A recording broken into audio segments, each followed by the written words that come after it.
Oh, it's over. Episode 12 of The Executioner Way of Life. It's over. That's the finale. That's a wrap. Now, unfortunately, first things first, I have to say, this really does need a second season, and it's very unfortunate. I kind of assumed we were not going to get the whole story here. We typically never do with adaptations, but this one especially got really nasty with the last two episodes and how much stuff they were essentially throwing onto us to set up for stuff coming up.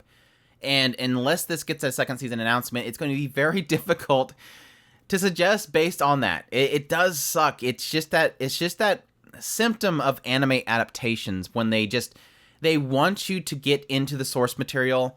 Obviously, that's what they're selling. But when it goes so far as to just start revealing so much stuff, it makes it puts a stain on it. Let's be honest. It puts a really bad stain on it. And I had that feeling with episode 11.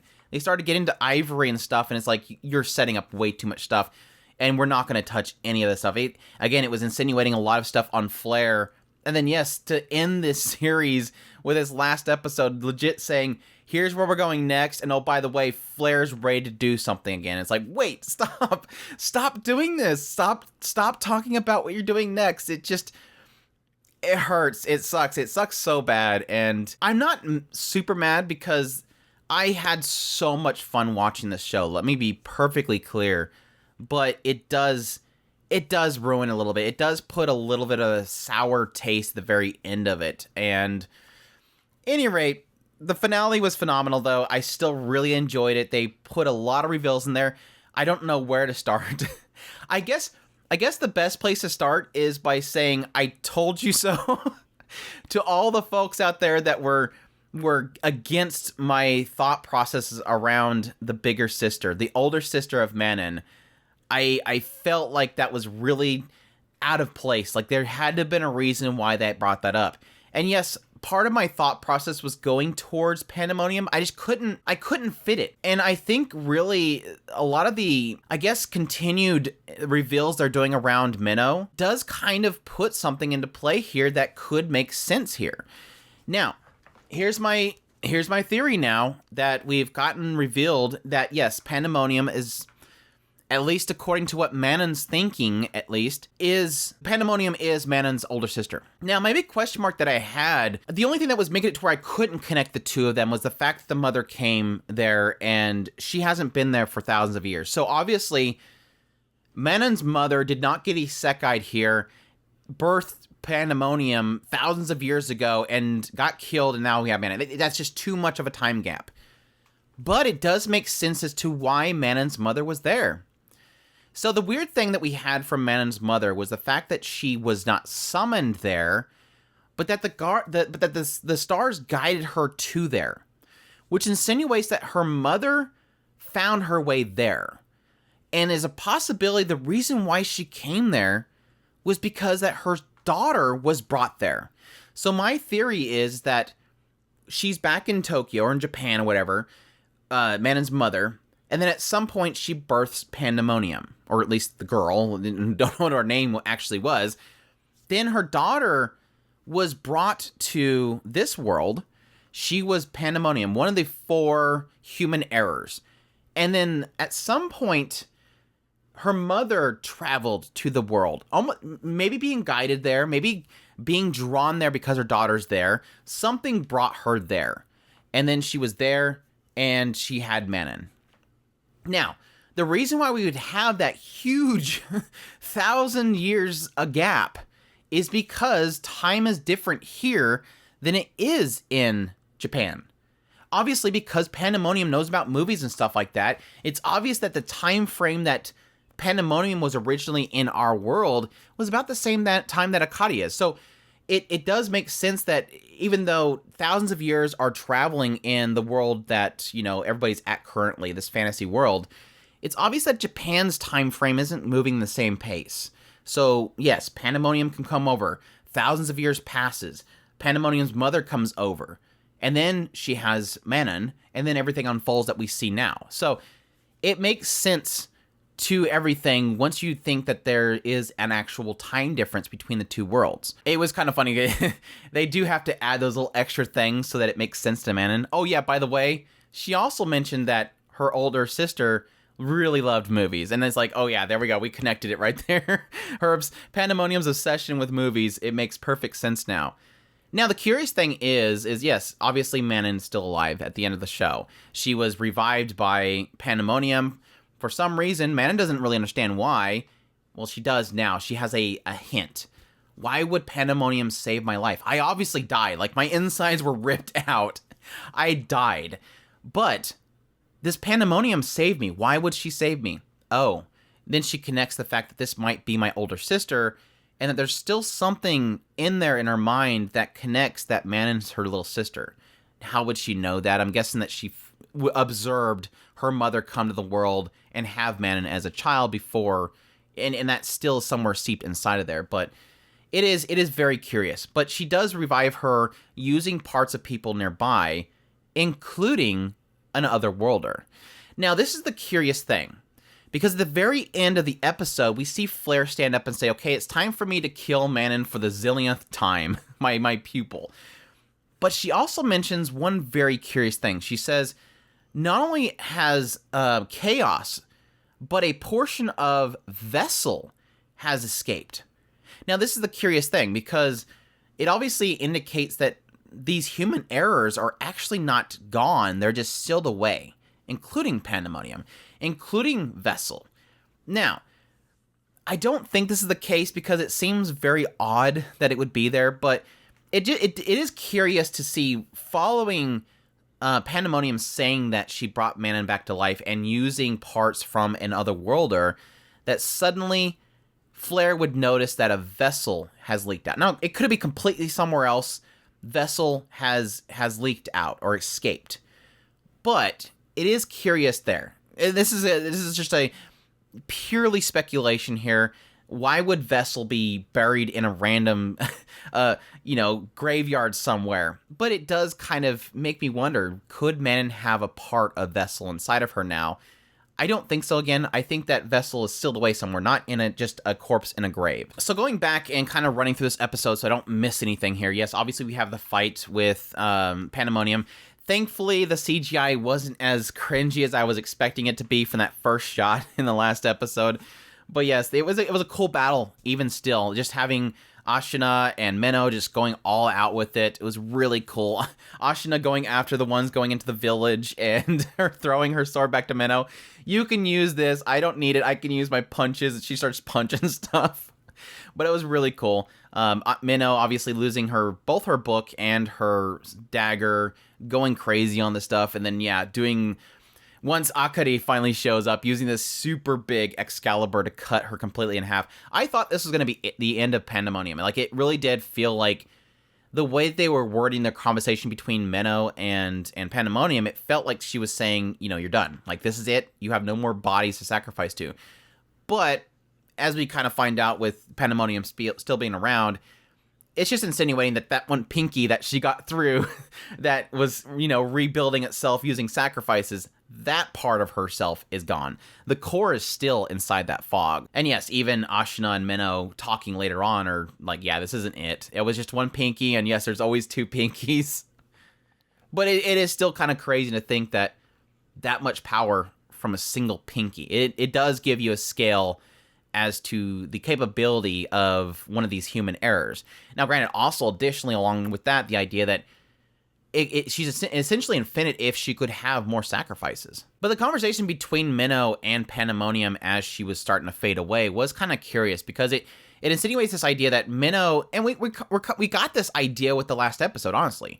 This idea that despite the fact that human errors are supposed to have lost all memories, yes, she still technically knows about movies. She still has some knowledge. So it is sort of leading to this idea that their thought process on how human errors work might not be fully 100%. But she does claim that because she has the aspect of chaos instilled upon her, essentially, like that is her thing that is attached to her body, she exists to kill and create chaos accordance to the planet itself.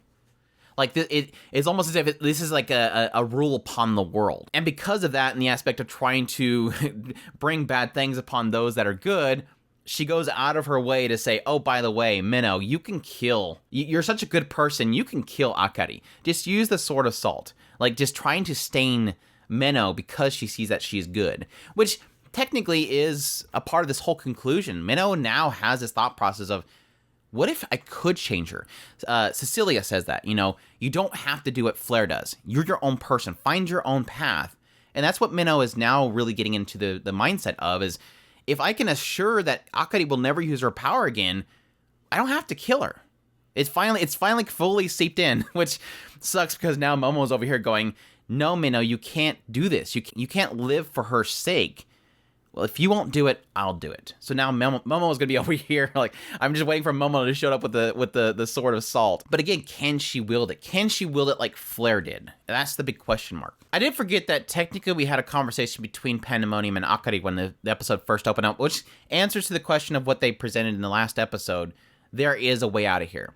She claims that long ago, the 4 major human errors, including herself, were actually trying to destroy the world itself. And this is completely different to what we originally thought. The original thought process is that the reason why they have to kill the other worlders, why Minnow does what she does, why Flare does what she does, why the executioners kill other worlders is because as they use their ability, they lose their mind, and it eventually goes out of control and it could destroy the world. This is the curious thing. What is the basis of that? The basis of that has always been that the 4 major human errors lost their minds and tried to destroy the world. That's not the case here. According to Pandemonium, they wanted to. They willingly were trying to destroy the planet so that they could go back to their own home world. It's completely different. So it does beg the question, has any other worlder ever actually lost their minds? Is this a falsity created by the world itself to go against the other worlders? It brings the question, have they ever lost their mind? Now, granted, we have 2 examples, one being Pandemonium seemingly has lost most of her mind.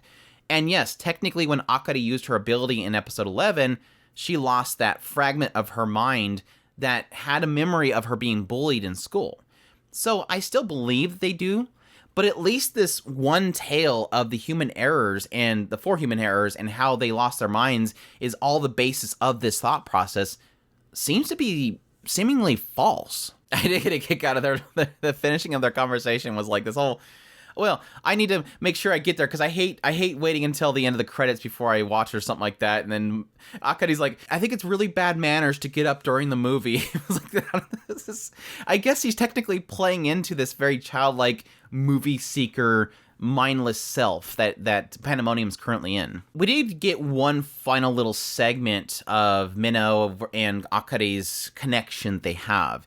And that was in this brief moment when they're talking after everything. Yeah, Minnow's prodding on Akari like, oh, so you, just to make sure you don't remember any of that. She's like, no, I don't remember any of it, because obviously she got rid of that other self. And Akari's, upset, like, you're not going to hate me or anything like that. And Minnow says, no, I can't hate you because you're my... ...